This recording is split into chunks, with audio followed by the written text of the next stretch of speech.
It was nice to see you. It wasn't nice to see you because I can't see you. Hey guys, it's Kim D'Eon, and this is my weekly Word on Wellness. Thanks for coming. This is my chance to give you some realistic, holistic advice so that you can get the most out of your life, one bite at a time.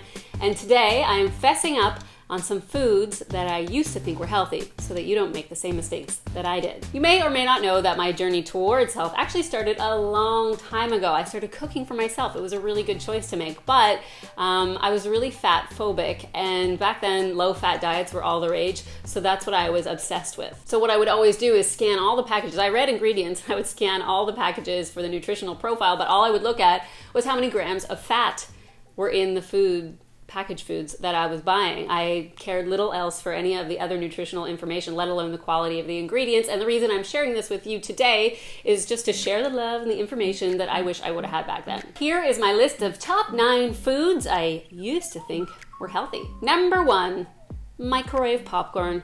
Oh yes, when I was little, we actually used to pop it in an air popper or on the stove back in the good old days, and then the microwave came around, and then microwave popcorn came around, and when I was in my low-fat craze, I was addicted to this stuff. I couldn't believe how delicious and salty and buttery it was, and still low-fat. I mean, this was a jackpot, I thought. I had no idea how many synthetic chemicals were added for all that flavoring and salt and buttery taste without any fat. Let alone the lining that keeps the popcorn kernels from sticking to the bag, that non-stick lining, which is superheated and just releases all sorts of toxic, yucky chemicals that the Environmental Protection Agency has obviously by now deemed as a likely carcinogen. And then you add in a bunch of pesticide-laden corn kernels and GMO canola oils or other vegetable oils.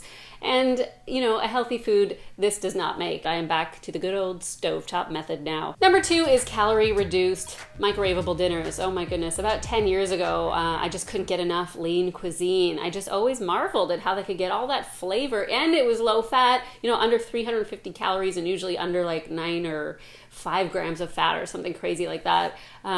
Into one little microwavable package. It was easy, it was tasty. Well, I know better now, and on top of the fact that you're superheating that plastic that comes on top of those dinners, you're also just zapping out any potential nutrients that the food had in the first place. And one thing that most of those calorie-reduced dinners have in common is that they were loaded with sodium, and still are loaded with sodium, which has a host of negative health impacts, none the least of which is increased blood pressure, which can lead to cardiovascular problems down the road. That is not healthy. Number 3 is low-fat dairy products. So back when I was in my low-fat craze, I would see all these people buying these full-fat versions of cheese and thought, oh, you know, how could they do it? It's so fattening. Little did I know that the fats that are naturally occurring in milk actually help deliver all the potentially beneficial nutrients into your body, like fat-soluble vitamins A and D, E and K. Also, that fat that is naturally present in milk not only has beneficial health properties, but it also satisfies you and keeps you feeling full longer, and has been associated with a reduced body weight. Now, once I determined that dairy was actually the cause of a lot of my digestion problems, I cut it out completely, and now I only have it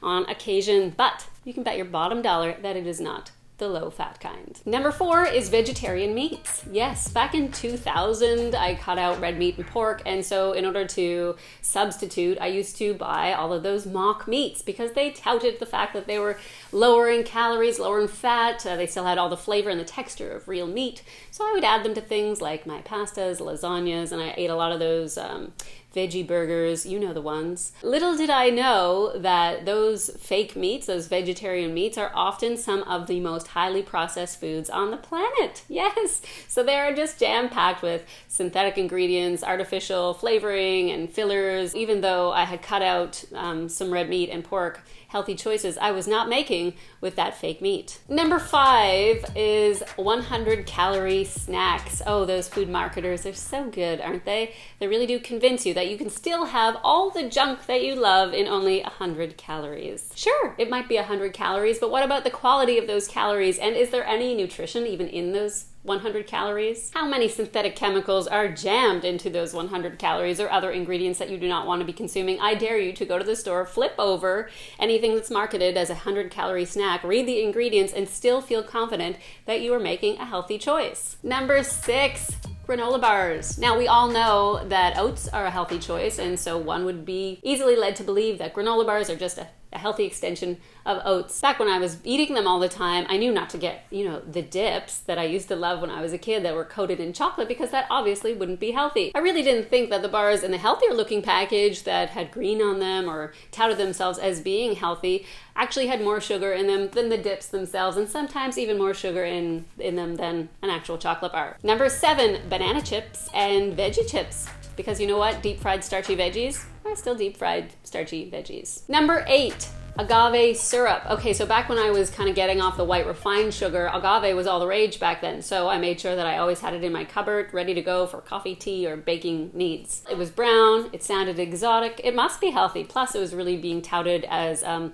low glycemic index sugar substitute. But when I learned more about how sugar behaves in the body, and especially when there's a high fructose component, it changed everything for me. And so agave actually has very high fructose component, and it really is harder on the liver than even white sugar itself. So I quickly just jumped right off that bandwagon. And number 9, and this one I cringe to even think about it, is non-stick spray. Oh my goodness, honestly, I was a maniac back then. I was so fat phobic that I actually, listen to this, please don't judge, oh God, I'm judging myself, is that I would take the non-stick spray and actually spray it on my microwavable low-fat popcorn to give it a more buttery taste and texture. Oh, yes, that was me. Yes, I did that.